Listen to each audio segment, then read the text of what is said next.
It's no secret that I love Asian beauty products, especially Asian skincare, right? I mean, I think a lot of us who are watching this video love Asian beauty. And a lot of times I get asked by people like, why do I choose Asian beauty over Western beauty? And I could probably go on and on and on about this subject. It would take a really long time. But give this video a big thumbs up because today I'm going to share with you guys the 4 main differences that I have personally found between Western skincare and Asian skincare.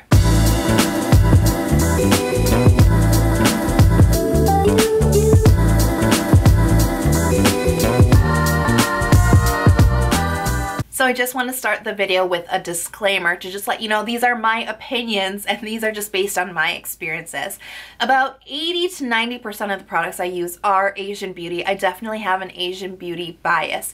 But with that, 10 to 20% of what I use are Western products, and I do enjoy Western products. So I just want to put that disclaimer out there that this is really just my opinion and my experiences, and this is just kind of what I see as being the difference between the two. Okay, so difference number 1 is definitely going to be chemical exfoliation. Western products love chemical exfoliation. There's a really big emphasis on chemical exfoliation. Whereas, Asian products, I would actually challenge you to think about one Asian brand that really has a lot of chemical exfoliation in their products, except for COSRX. That's what makes COSRX unique, in my opinion, in the Korean beauty space. But can you think of any other brands that have chemical exfoliation in their product lineup? There's not a lot, right? There's really not a lot of chemical exfoliation in Asian beauty. The only one that comes to mind is the Nacific Fresh Herb Serum. I think that's a salicylic acid serum.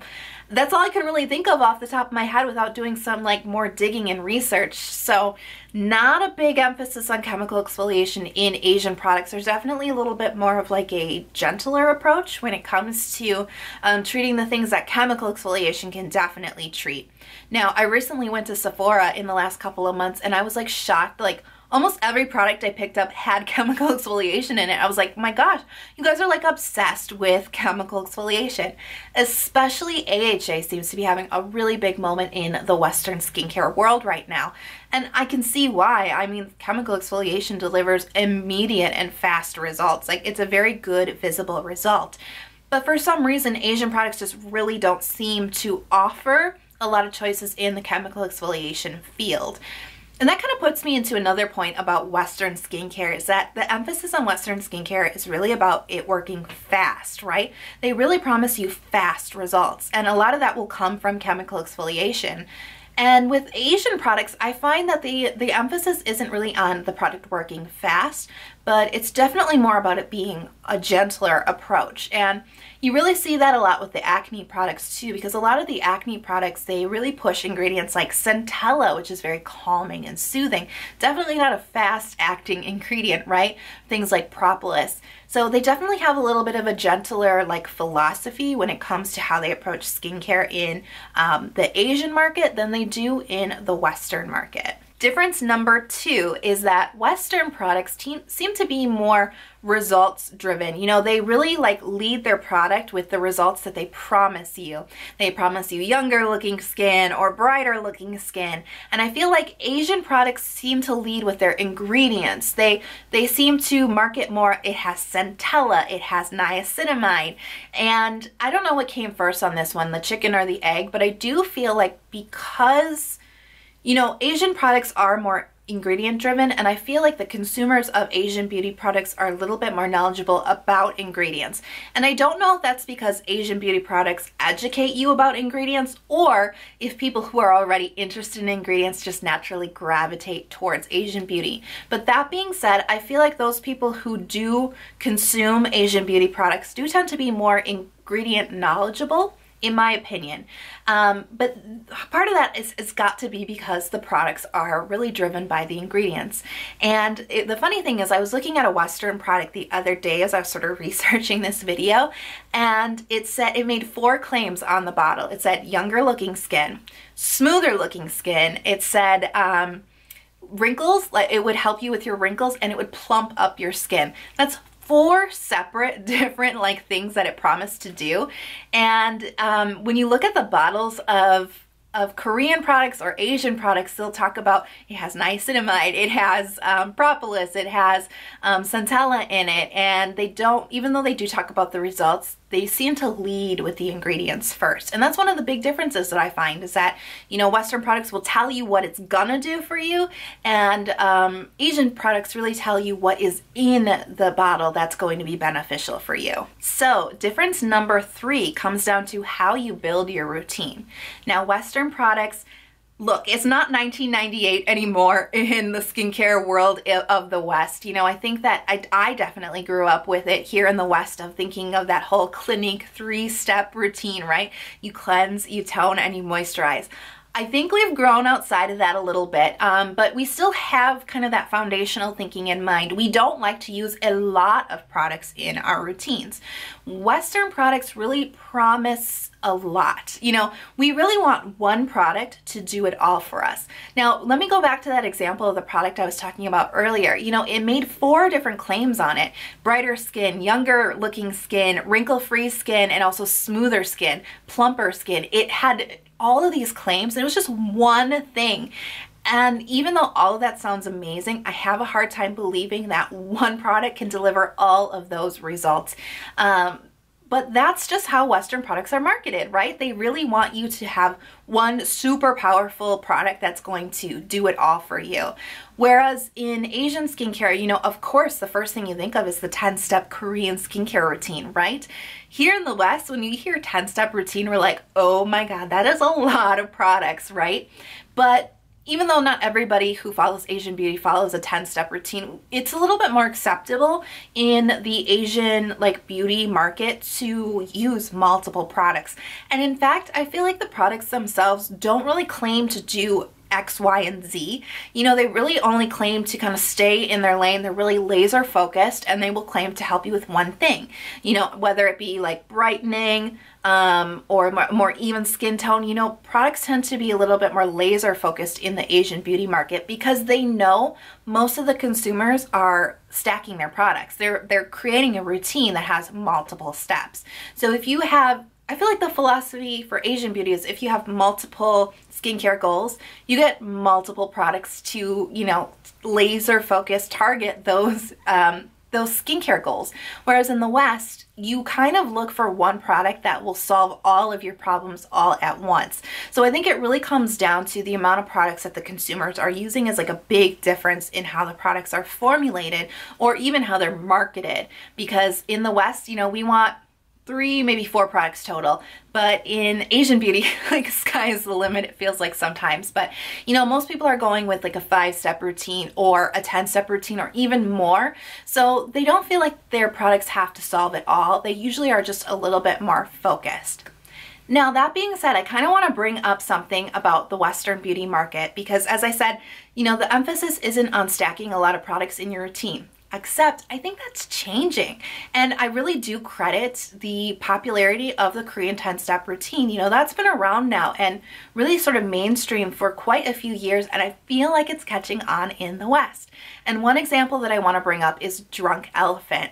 Now, Drunk Elephant is wildly popular. It is such a popular Western brand. It's like blows my mind how popular it is, but they make really good products.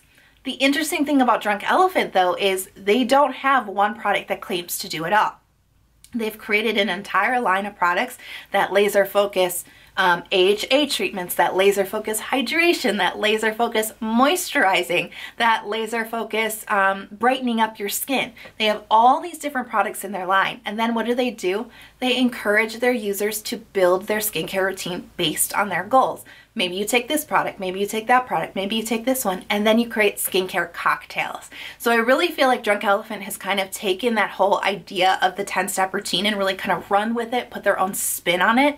And I really think that's going to change the Western beauty world in the next couple of years because people are going to see, oh, hey, you know, maybe I don't want one product to do it all. Maybe I need 3 and I'm going to create my own custom cocktail. So things are changing, but right now those are the main differences that I see on how people build their routines using Western products and how they build their routine using Asian products. So difference number 4 is one I bet you could have guessed that was going to be on my list. And what's that? It's the price. Yeah, there's usually a really big difference between price. Now, that being said, of course, Even Western products and even Asian products have a complete range of prices. You can get pretty crazy in the Asian beauty sphere, and you can pay $250 for one eye cream. Of course, they have all different kinds of ranges when it comes to prices. But generally speaking, we kind of know that Asian beauty products are just a little bit more affordable than Western products are. Now, when I say that, I'm really comparing like for like. You know, I'm definitely comparing an orange to an orange, not an orange to an apple. I'm talking about the quality here. When we're talking about products that are of equal quality to each other, generally speaking, the majority of the time, the Western product will cost more money than the Asian one. And why is that? You know, there's a lot of different reasons why that could be, and we can speculate a little bit on that. I mean, part of it I definitely think comes from the fact that when we talk about Asian beauty, specifically talking about Korean beauty, the Korean beauty market is years ahead of the Western market, especially when it comes to research and development. They have definitely done a lot more research on ingredients. They've definitely have more experience in developing those ingredients and how to use them efficiently and effectively in skincare. So because a lot of the technology in Korean beauty products specifically are kind of old in a way, I think that that is not reflected in the price because some of this technology has been around for so long, you're not paying for all of that. Whereas in the Western beauty sphere, we're just a little bit behind in Western products, and I think everybody can kind of agree with that. I mean, Korean products tend to be a little bit more innovative, and the Western world is catching up, but it definitely has taken some time. So a lot of that research and development is passed on to the consumer in the price of the product. That also being said, I think the price of marketing tends to get pushed back onto the consumer in the Western sphere as well. Again, things are changing. It's we're kind of in a really interesting time where marketing is changing a lot with beauty products too. You know, not a lot of money is going into big celebrities pushing products now. They're going into influencers. So there's definitely a shift in the marketing sphere, but that being said, I do feel a lot of what you pay for, I'm talking specifically about like Sephora type brands, I think you're paying a little bit for the marketing in the cost of your product. Do Asian brands do marketing? Of course they do. Do they pay big celebrities to tout their product? Of course they do. But I just don't feel like it's reflected as much in the price of the product for very many reasons. Like I said, this is my opinion, but I think we can all agree that when it comes to comparing quality, you know, like for like, a lot of times the Asian products will win out on value because you can get the same quality for a lot less money. So my final verdict on this, one is definitely not better than the other. It really just depends on what kind of goals that you have and what is your skincare philosophy. I personally choose the majority of my products to be Asian beauty because they take a gentle approach, which is perfect for my sensitive skin.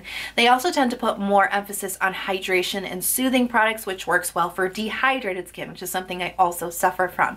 So for me, I've really found a home with Asian beauty products. My skin just really responds to them and really loves that ethos of a more gentle approach. However, I still need my chemical exfoliation. I still need my powerful products to fight those clogged pores. I really don't rely too much on Asian products to get my chemical exfoliation. That's where a lot of the Western products tend to come into my routine. Another kind of main difference for me personally when building a routine and which one I want to choose my products from, oils. I have found that Western products are far light years ahead in the oil game than Asian products are. There are oils in the Asian market, but I just feel like I have a better selection and better availability when it comes to choosing a facial oil from Western skincare than I do in Asian skincare. So those are the two main differences for me personally and for my skin type and how I build my routine. So is one better than the other? No, but do they have two different things to offer a lot of the times? Definitely. So let me know in the comment box below, what's your opinion on Western skincare versus Asian skincare? Are you kind of like me? Do you like to use a little bit of both? Are you strictly one or the other? I really want to know. And I would be curious to know, maybe I'm opening myself up to Pandora's box, but if you disagreed with anything that I said, I'd actually be really curious to know. Let me know in the comment box below, because I am open to discussion on this one. Like I said, these are my opinions. They're not necessarily facts. It's just things that I've noticed in my skincare journey throughout the years. So let me know your opinion in the info box below.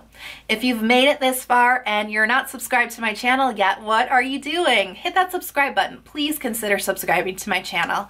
I release 2 new skincare videos every single week, and if you ring that little bell, you will get notified the next time I upload the new video. I cannot wait to see you guys in the next video. I hope you're having a beautiful day, and I'll see you soon. Bye.